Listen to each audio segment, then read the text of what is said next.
Bonjour tout le monde, merci d'être ici. On est vraiment content que vous soyez ici en grand nombre. Là. On ne savait pas à quoi s'attendre exactement. On est vraiment content. Moi, ce que je vais vous proposer aujourd'hui, dans le fond, ça va être premièrement un retour historique sur le brassage de la bière au Québec. Oh, oups. Merci. Je vous propose un retour historique sur le brassage de la bière au Québec. Ensuite, une incursion dans l'univers microbrassicole de l'Est du Québec, donc principalement les régions du Bas-Saint-Laurent puis de la Gaspésie et de la Madeleine. Tout au cours de la présentation aussi, on va parler des notions de terroir et de consommation locale. Tout ça, dans le fond, là, sur un fond d'ancrage régional des microbrasseries. Avant tout, dans le fond, je vais commencer par me présenter. Je m'appelle Simon Rioux. Je suis ici parce que j'ai une maîtrise en anthropologie qui porte sur le thème de la bière. Le titre, je vais le lire parce que je ne le connais même pas par cœur, c'est La bière entre terroir et savoir-faire local, une étude de l'ancrage régional des microbrasseries du Bas-Saint-Laurent et de la Gaspésie et de la Madeleine. Moi, dans le fond, j'avais fait un baccalauréat en anthropologie. J'étais vraiment intéressé là, par tout ce qui est terroir, consommation locale, puis tout ce qui est social, culturel. Dans mon temps personnel, dans le fond, j'étais vraiment un amateur de bière, c'est vraiment une de mes grandes passions. Donc j'ai un peu allié les deux là, pour faire ce projet-là. Ensuite, avec des amis aussi, dans le fond, j'ai mis sur pied un site internet qui s'appelle l'amateurdebière.com. On est 3 là-dedans, c'est de la dégustation de bière, donc on essaie de goûter vraiment le plus de produits possible, on les décrit du mieux qu'on peut. Puis c'est ça, donc on vous invite, là, que vous soyez des débutants dans la bière ou des gens qui suivent aussi toutes les nouveautés, à aller consulter ça pour justement là, comparer vos opinions. Vous n'êtes pas obligé d'être d'accord avec nous, mais on essaie vraiment là, de détailler le plus possible pour que vous puissiez au moins comparer votre opinion des produits. Puis une dernière petite plug là, avant de vraiment commencer. Pendant toutes mes années, dans le fond, à l'université, j'ai travaillé à la boîte à bière à Sainte-Foy, qui est un petit commerce spécialisé qui tient environ entre 900 et 1000 bières de microbrasserie de partout au Québec. Donc ça m'a vraiment aidé là, justement à en goûter plusieurs puis à vraiment me développer à ce niveau-là. Je vous conseille d'aller faire un tour là-bas là, si jamais vous passez. C'est dans le coin de Place Laurier, coin Laurier-Sainte-Foy. Donc c'est vraiment un incontournable à Québec. Ensuite, on va enchaîner avec le plan de la présentation de ce que je vais vous présenter aujourd'hui. Alors, on va commencer par le contexte brassicole québécois. Donc ça va être un petit peu plus la portion historique. On va partir de la Nouvelle-France, puis on va aller jusqu'à aujourd'hui, la scène brassicole de l'Est du Québec. Ensuite, dans le fond, on va y aller avec 5 points, qui sont en fait les 5 chapitres de mon mémoire de maîtrise. C'est tous des points en fait qui vont venir un peu documenter à quel point les microbrasseries sont ancrées régionalement, donc selon différents critères. Le premier critère, c'est la provenance des matières premières qui entrent dans le brassage de la bière. Donc on peut tout de suite s'imaginer que les microbrasseries qui essaient de s'ancrer localement essaient de se procurer des matières premières le plus possible localement. Ensuite, on va parler du terroir. On va vraiment démystifier c'est quoi le terroir. À quel point les bières de microbrasserie font partie du terroir ou ne font pas partie du terroir, c'est quoi les paramètres. Ensuite, on va parler de mise en marché, de choix quant à la mise en marché, que ce soit des petites mises en marché locales, que ce soit une distribution là, dans toute la province au complet. Ensuite, on va poursuivre avec l'importance sociale des microbrasseries dans leur région, donc l'importance des microbrasseries en tant que lieu physique. Donc des lieux de rassemblement, puis des lieux où il va se passer des événements où les gens peuvent se rassembler. Puis ensuite, on va terminer avec un chapitre sur le symbolisme. Donc ça, c'est tout ce qui est symbole, nom de bière, étiquette de bière, illustration sur les bières. Puis on va voir qu'est-ce qu'on peut retirer un peu là, justement de tout ce qui est représenté sur les étiquettes. Donc on va commencer tout de suite avec la portion historique. Que j'ai séparé en 4 points. Donc, premièrement, la Nouvelle-France, environ de 1634 à 1763. Ensuite, on va parler du contexte d'émergence des grandes brasseries actuelles, donc tout ce qui est Labatt, Molson et compagnie. Puis ensuite, on va y aller avec le renouveau brassicole, contexte actuel, 1986 à 1999 environ. Puis ensuite, la scène brassicole de l'Est du Québec, le plus spécifiquement, à partir de 2002 jusqu'à aujourd'hui. Donc, premièrement, en Nouvelle-France, de 1634 à 1763. 1634, en fait, ça serait la première famille qui brassait de la bière en Nouvelle-France. Ce serait la famille Hébert à Québec, qui est une famille pionnière. On a retrouvé du matériel de brassage dans leur ruine, en fait, de maison. Puis, c'est ça. Sinon, je vais juste me référer à mes notes. Je ne suis pas tout à fait... En fait, de l'autre côté, là, juste ici, il y a vraiment une grosse ligne du temps. Là. Ça va vraiment... Si vous ne l'avez pas lu, là, je vous conseille vraiment de la regarder. C'est vraiment super intéressant. On a vraiment toute l'histoire de la bière en Nouvelle-France, là, vraiment, vraiment détaillée.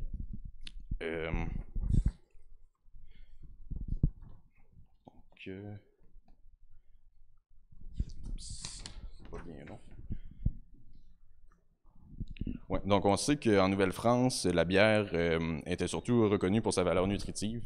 Donc avant tout, c'était un aliment plus qu'un breuvage. On la considérait aussi plus sécuritaire que l'eau, étant donné qu'elle a eu une ébullition. Dans le fond, ça tue toutes les bactéries, donc c'est vraiment sécuritaire. Elle avait aussi un rôle économique, symbolique, social dans la colonie. Donc, autant elle pouvait servir dans les échanges, autant elle pouvait servir de lien social pendant des soirées, par exemple. Un petit peu comme aujourd'hui, dans le fond.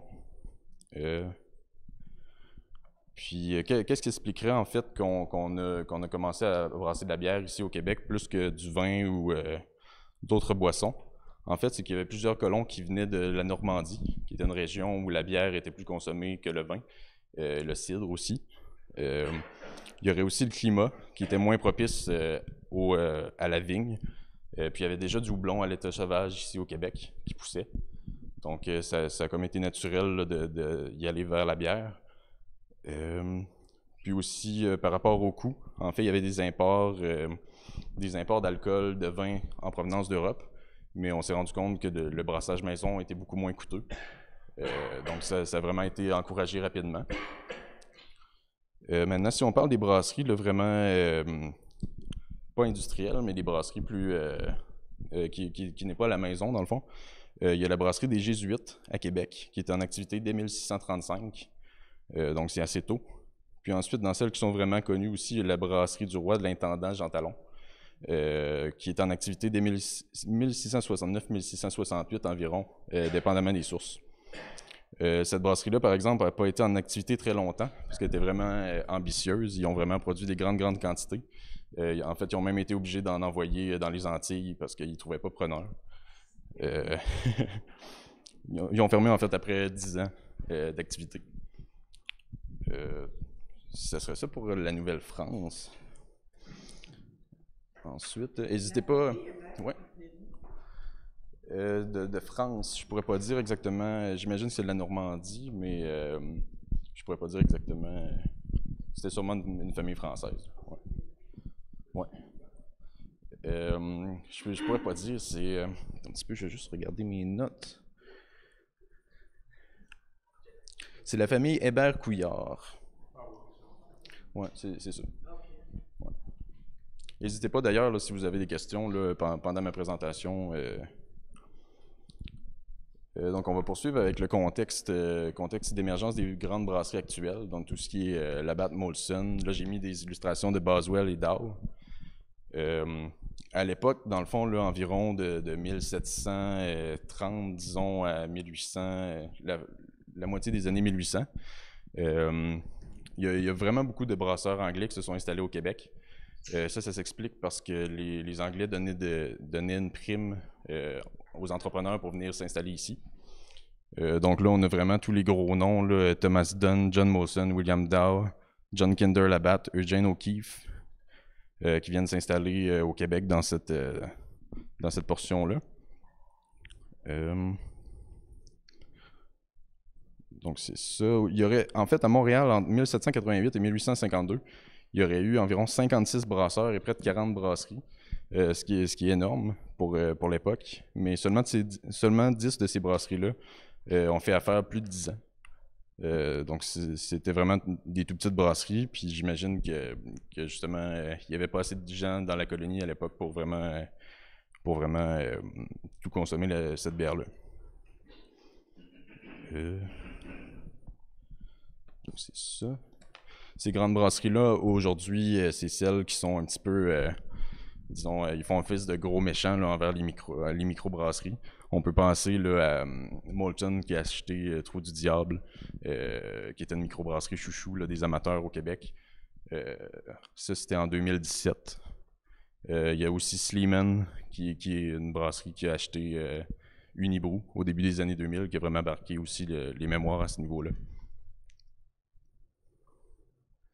Ensuite, le renouveau brassicole, qui est le début du contexte actuel, en fait. Donc, ça a suivi le renouveau brassicole des États-Unis, qui, lui, a eu lieu plus dans les années 80. Nous, c'est arrivé un petit peu plus tard, 86 environ. La première microbrasserie, ce serait la microbrasserie Massawippi, qui était en Estrie. Puis, c'était, dans le fond, ils ont fait la première demande de permis industriel depuis 100 ans, à ce moment-là, au Québec. Donc, ça faisait vraiment longtemps qu'il n'y avait pas eu de brasserie, de demande de permis de brasserie. Puis, c'est ça. Ensuite, il y a eu le Lion d'Or, Cheval Blanc, Brasseur du Nord. C'est toutes des grosses microbrasseries aujourd'hui. En fait, il y en a plusieurs qui existent encore. Il y en a qui se sont assemblées. Par exemple, Cheval Blanc, Brasseur GMT. Et puis, c'est quoi le dernier que j'oublie?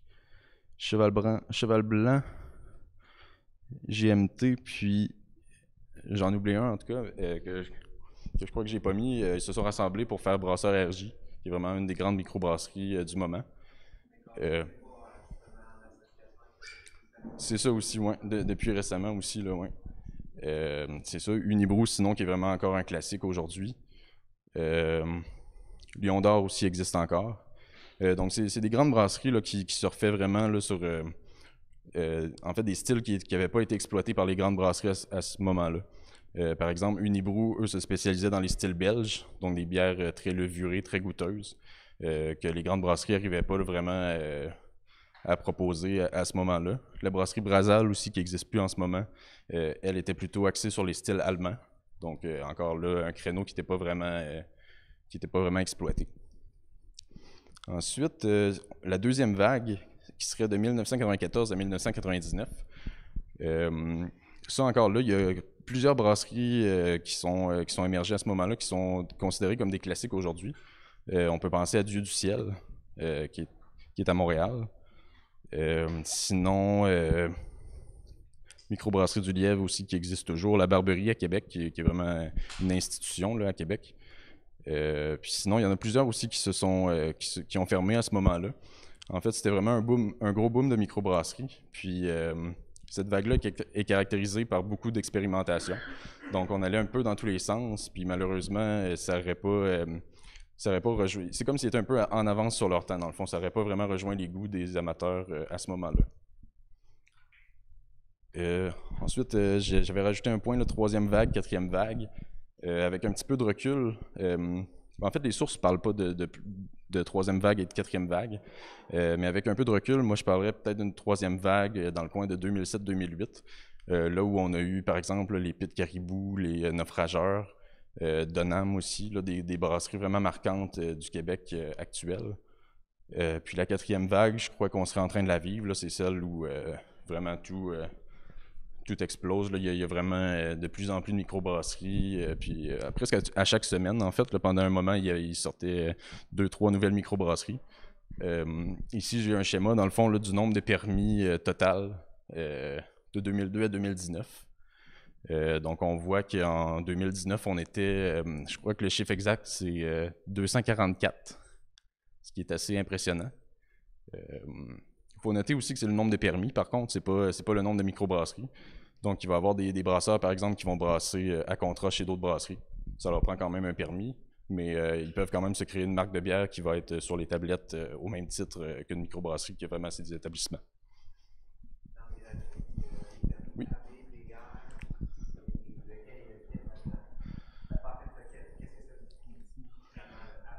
Oui. Le premier, la grande ligne, ça c'est le total. Ensuite, la jaune, je crois que c'est les permis industriels. La orange, ce serait les permis artisans, je crois. C'est 2 permis distincts là, qui vont permettre, en fait... c'est ça, exactement. Exactement, c'est ça. Je crois qu'il y a d'autres distinctions aussi, là, mais en gros, c'est ça. Ce qui me fait poursuivre, dans le fond, vers la scène brassicole de l'Est du Québec. En 2018, il y avait 15 microbrasseries, 16 si on compte Ralbock qui est à la Pocatière, mais aussi à Saint-Jean-Port-Joli. Donc c'est ça. Depuis ce moment-là aussi, il s'est ajouté quelques brasseries, en fait, là, depuis 2018. Il y a le Ketch à Sainte-Flavie, il y a à Rivière-Ouelle, la Baleine endiablée, puis il y en a une autre, Brett et Sauvage, qui n'est pas encore ouverte en fait, là, qui va être dans le coin de Gaspé, puis qui a un projet de l'ancien brasseur de Pied de Caribou. Ça s'appelle Brett et Sauvage. Donc là, je vais vous présenter un petit peu là, chacune des microbrasseries qui ont participé à mon projet. Je ne présenterai pas l'ensemble des microbrasseries qui étaient sur la carte des routes de l'Est. Oui? Oui, je ne sais pas si tu vas en parler dans la conférence, mais j'ai un des spectateurs en fait sur Twitch.tv qui se Ouais. demande en fait, qu'est-ce qui explique cette explosion de popularité des microbrasseries au Québec? C'est difficile à dire précisément, de mettre le doigt dessus. Je dirais que c'est... en fait, les consommateurs veulent goûter des nouvelles saveurs, veulent découvrir des nouvelles choses. Un peu comme en alimentation, en fait, on voit vraiment ce phénomène-là aussi. C'est ça. Puis autant du côté des brasseurs, les brasseurs, c'est des amateurs de bière avant tout. Donc, c'est eux qui vont proposer là, une belle offre aux consommateurs. Puis les consommateurs deviennent de plus en plus difficiles, entre parenthèses, veulent de la qualité. Donc, il faut que les deux suivent, faut que les deux se suivent. Je voudrais juste rajouter une chose, c'est que dans l'information qu'on a dans l'exposition, il dit Ouais. que la naissance des microbrasseries dans les années 90, c'est aussi les baby boomers qui ne voulaient pas être comme leurs parents, qui voulaient se distinguer et qui recherchaient des expériences culinaires et en fait, qui voyageaient beaucoup. Et c'est comme ça que ça serait aussi développé dans les régions pour Ça fait vraiment du sens, là, ouais. Donc c'est ça, je vais vous présenter là, dans le fond l'ensemble des microbrasseries qui ont participé à mon projet. Donc soyez pas tristes si je ne présente pas votre microbrasserie préférée, ils n'ont pas toutes fait partie malheureusement.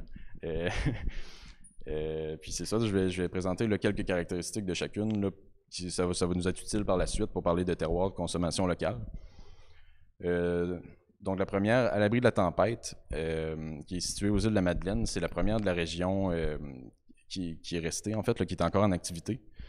Eux se spécialisent beaucoup dans les bières avec des ajouts d'herbes, de petits fruits qu'ils vont avoir cueillis localement. Donc, ils vont mettre un petit peu en valeur là, leur terroir de cette façon-là. C'est des bières super intéressantes. Pied de Caribou à L'Anse à Beaufils, eux sont ouverts en 2007.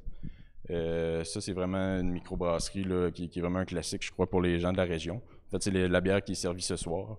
La blonde Larousse, c'est vraiment des classiques, c'est super bien fait. C'est toujours bon, c'est constant aussi. Tu n'auras pas 2 bouteilles qui vont être différentes, comme ça peut être parfois le cas chez certaines microbrasseries. Donc c'est ça. Dernièrement, eux aussi ont beaucoup innové par, premièrement, la fermentation spontanée. Donc on commençait à faire de la fermentation à air ouverte. Ça, je vais en parler aussi un petit peu plus tard.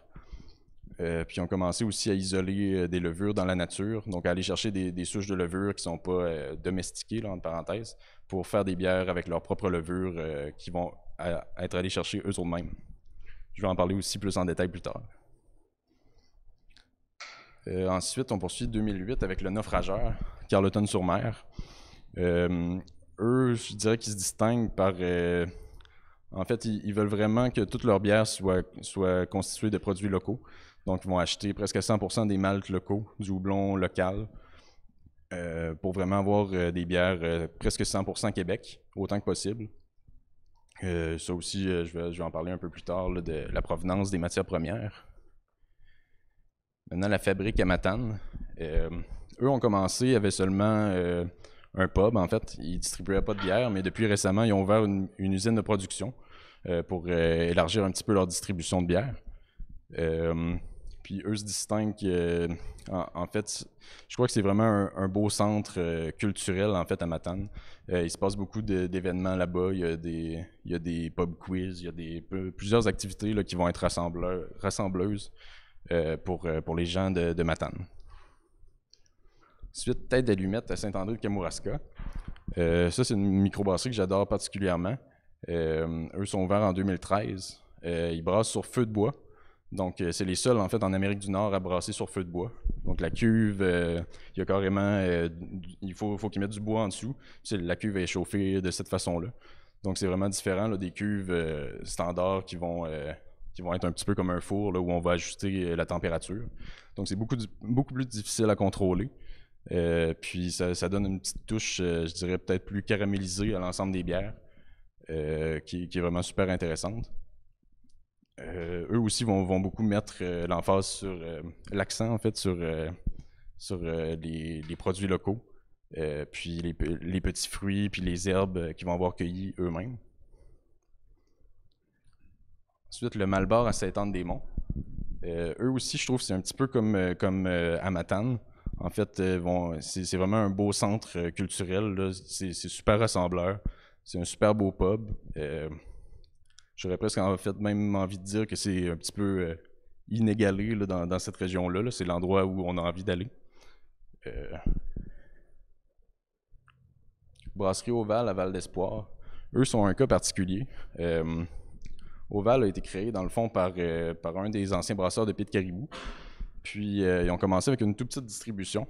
Puis ils se sont vraiment démarqués par la qualité de leurs produits. Donc l'engouement a été vraiment monstre dès les premières heures. Puis, c'est ça, dû à la petite quantité de production. Ils ont vraiment fait le choix de rester local. Donc, de la Gaspésie, puis un petit peu au Bas-Saint-Laurent, mais pas beaucoup. Puis, dès que les quantités arrivent, à chaque 2 semaines, ça s'envole dans les heures qui suivent. Donc, c'est vraiment ultra populaire. Ensuite, Secret des dieux à Poénégamouk. Eux se distinguent par, je dirais, leur image de marque. Ils sont situés, dans le fond, dans l'ancien monastère du village, qui est carrément annexé à l'église. Puis, ils ont vraiment axé là, toute leur image de marque là-dessus. Donc, ils vont avoir des bières qui s'appellent comme la baptême, la confesse. Puis, c'est vraiment, même le visuel, les images vont vraiment aller avec ce thème-là. Caveau des Trois Pistoles. Ça aussi, c'est un super beau centre pour se rassembler. On voit ici sur l'image qu'il y a une petite scène là, pour des spectacles.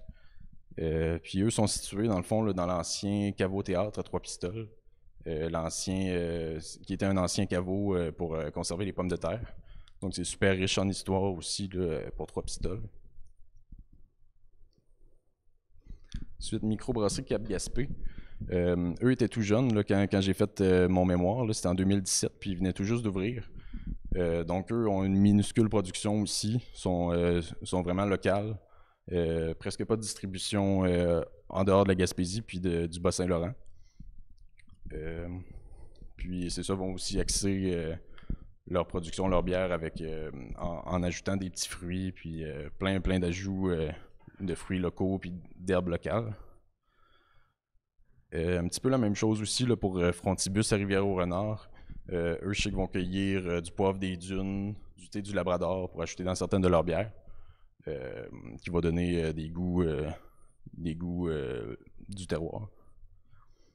Puis finalement, l'Octan, qui est la dernière qui est le dernier brasseur avec qui j'ai parlé, qui est à Rimouski ici. C'est une toute jeune brasserie, 2018. Eux, je dirais qu'ils sont vraiment allés plus sur les styles de bière à la mode, en vogue. Donc, tout ce qui est bière très houblonnée, bière noire, bière sûre. C'est ça. Donc, ensuite, on poursuivrait là, avec tous mes paramètres là, que je parlais au début de la présentation par rapport à l'ancrage régional des microbrasseries. Premier point, c'est la provenance des matières premières. Donc, on va regarder chacune des matières. Puis je vais vous faire là, mon petit topo par rapport à la provenance de ces matières premières. Donc, premièrement, le malt. Le malt, qu'est-ce que c'est? C'est des céréales qui ont été maltées, donc trempées, La germination commence, puis ensuite on les sèche. Donc ça va faire des maltes comme ça. Plus le séchage va être intense, plus le malt va griller, plus il va devenir torréfié. Donc c'est ça qui va donner la couleur du malt. C'est ça qui va donner aussi la couleur de la bière. Au Québec, il n'y a pas beaucoup de malterie encore. C'est vraiment un domaine, c'est vraiment un marché en fait qui va commencer à prendre de l'expansion dans les prochaines années.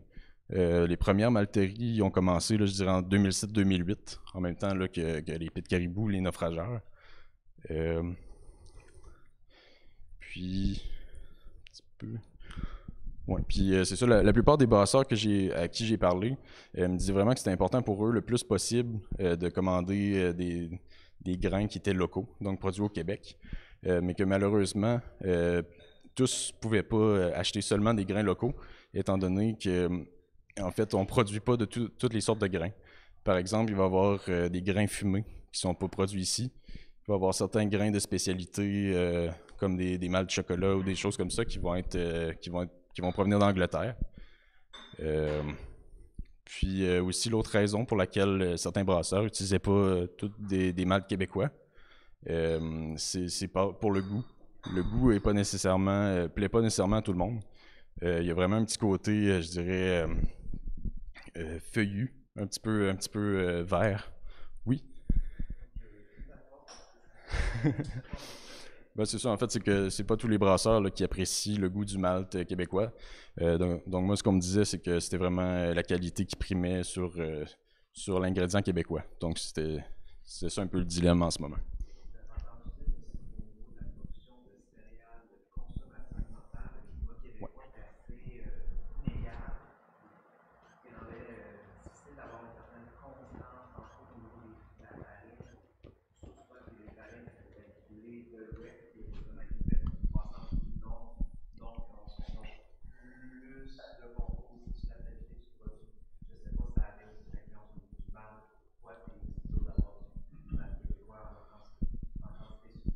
Oui, tout à fait. C'est ça, c'est vraiment un domaine qui est en expansion puis qui n'est pas tout à fait au point, malheureusement, en ce moment. À 100%. En tout cas, là, ça s'améliore vraiment dans les dernières années, mais c'est sûr qu'il y a encore du travail à faire. Puis c'est ça, le blé maltais, je crois que ça vient tout de l'Ouest canadien, entre autres. Et le grain, c'est le malt, Ouais. C'est de l'orge en général, c'est ça. Il va y avoir du blé, oui. Oui. Je m'en étais noté quelques-unes. Oui. Oui, c'est ça. Il y aurait Maltbrou à Témiscouata sur le lac. Sinon, il y a la malterie Sucre d'Orge à Saint-Joseph-du-Lac. Malterie Frontenac à Thetford Mines. Biomalt en Mauricie. Puis la malterie Côte-la-Flamme à Saint-Narcisse de Beau-Rivage. Donc, il y en a un petit peu, c'est surtout en Beauce, en fait, en Beauce, en Mauricie, puis Cabano, là, Témiscouata sur le lac. Oui. parce que dans on met en place une malterie, mais suite à l'industrialisation de la bière, quand on a créé les grosses industries de bière, il y avait toutes les étapes qui se faisaient, dont le maltage. Puis il y avait des malteries qui existaient pour alimenter ces grosses industries-là. Finalement, ça a comme disparu, on peut dire, dans le contexte en train de revenir. Oui, c'est ça. Ça suit vraiment les microbrasseries. En fait, ça suit les microbrasseries ont besoin de grains. Donc, ça prend. Si on veut vraiment mettre en valeur ce qui est local, il faut que l'industrie des maltes suive aussi. C'est ça. On poursuivrait avec le houblon. Oups. Le houblon, en fait, qui vit un petit peu les mêmes contraintes que le malt, dans le sens où c'est une industrie qui est en développement aussi. Il y en a de plus en plus, il y en a de plus en plus de qualité. Mais malheureusement, c'est ça, il n'y en a pas encore assez pour répondre vraiment bien à la demande. Puis en ce moment, en fait, les bières très houblonnées, donc tout ce qui est IPA, IPA, est vraiment, vraiment populaire. Puis les cultivars de houblon qu'on a besoin pour faire des bonnes IPA qui vont être vraiment aromatiques, c'est des houblons qui vont être brevetés, donc qui vont être qui vont pousser seulement aux États-Unis, puis qu'on n'aura pas le droit c'est ça, de faire pousser ici. Oui. Ouais. Il y en a encore, en fait, c'est ça, ouais. Quand on porte attention, des fois, là, dans les clôtures ou dans les. Tu sais, un petit peu là, derrière les rues, là, c'est ça, dans les jardins, on peut en voir. C'est sûr que c'est pas du houblon, c'est du houblon sauvage, donc ça a vraiment un goût un petit peu plus. Non, c'est ça, c'est pas fruité, c'est pas, t'auras pas de saveur d'agrumes là-dedans, c'est vraiment, ça goûte la pelouse en fait, là, ça goûte le.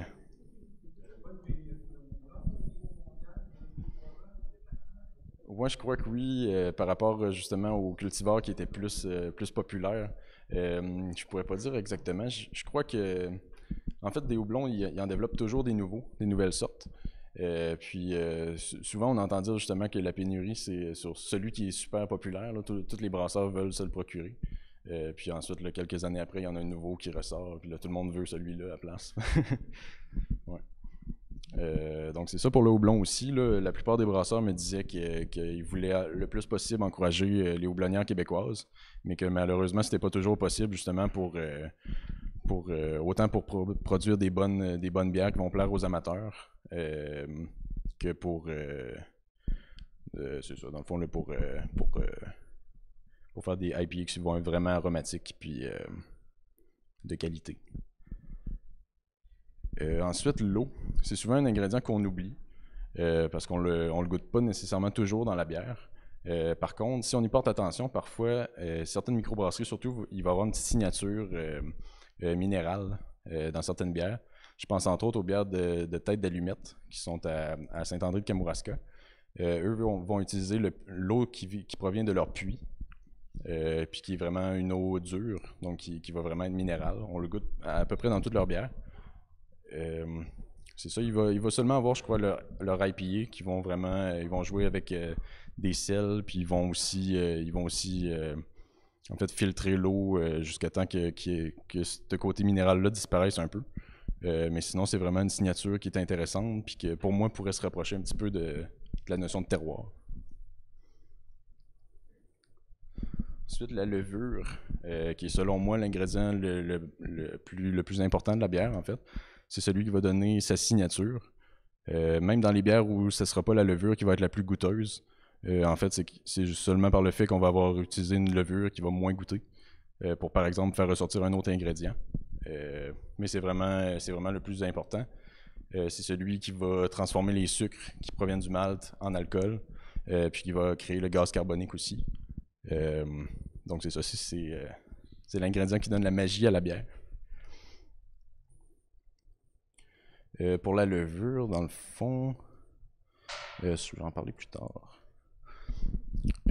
Ensuite, il y a les autres ingrédients. Donc, on peut rajouter à peu près ce qu'on veut dans la bière, que ce soit des fruits, des épices. Puis une tendance qu'on voit vraiment, là, puis surtout chez les microbrasseries du Bas-Saint-Laurent, Gaspésie, de la Madeleine, ça va être d'ajouter des fruits indigènes, disons. Donc, tout ce qui est aronia, à mélange. C'est ça. Des herbes locales aussi, des fleurs du terroir. Ensuite, là, on va passer tout de suite, dans le fond, à la section terroir. Donc, j'ai deux exemples là, qui vont se rapprocher un peu de ce que serait une bière qui appartient au terroir. Donc, une bière 100% Québec, puis une bière de fermentation spontanée. On va poursuivre tout de suite avec une petite définition de c'est quoi un terroir. Donc, un produit du terroir québécois, c'est un produit agroalimentaire ou agroforestier. Il est issu d'un territoire spécifique, d'un savoir-faire, d'un savoir et d'un savoir-faire lié à son histoire. Il possède une authenticité et une identité qui le différencie de tout autre produit de même nature. Il se distingue également par son excellence et sa qualité. Il possède un potentiel de marché et son mode de fabrication en harmonie avec l'environnement et de préférence artisanale. Donc, autrement dit, ce que c'est un terroir, c'est un caractère qui va se goûter dans une bière, par exemple, et qui va être directement lié au mode de production des ingrédients qui vont être dans cette bière-là. Donc, ça va être, par exemple, dans le malt. Dans le malt, ça va être un goût qui est associé à un territoire où le malt va avoir poussé, qui va vraiment transparaître dans la bière. Même chose pour le houblon, même chose pour la levure, tous les ingrédients. Donc c'est ça. Ce qui rend un petit peu difficile la notion de terroir pour la bière, en fait, par rapport au vin, c'est qu'il y a beaucoup d'ingrédients dans la bière par rapport au vin où c'est seulement le raisin. Puis si on prend ça au sens strict aussi, un terroir, c'est une micro-région. Donc c'est un micro-climat. C'est un goût qui ne se retrouvera pas chez la micro-région qui est juste à côté. Ce qui rend un petit peu difficile cette notion-là dans le domaine de la bière. Surtout dans un contexte justement où les brasseurs vont commander des houblons qui proviennent d'ailleurs, vont commander des maltes qui proviennent d'ailleurs. Donc selon moi, c'est pas toutes les bières qui font nécessairement partie du terroir. Mais j'ai relevé là, deux exemples qui pourraient rapprocher les bières d'un terroir. Puis ces deux initiatives, dans le fond, qui sont vraiment de plus en plus communes au Québec. Puis surtout là, chez les microbrasseries étudiées du Bas-Saint-Laurent et de la Gaspésie. Donc, premier exemple, ce serait les bières 100% Québec. Ce qui caractérise la bière au Québec, en fait, c'est les emprunts à différentes traditions. Donc, la tradition allemande, la tradition belge, tout ça. Puis parfois même, il va y avoir même des mélanges entre les traditions. Donc, nos brasseurs expérimentent vraiment beaucoup.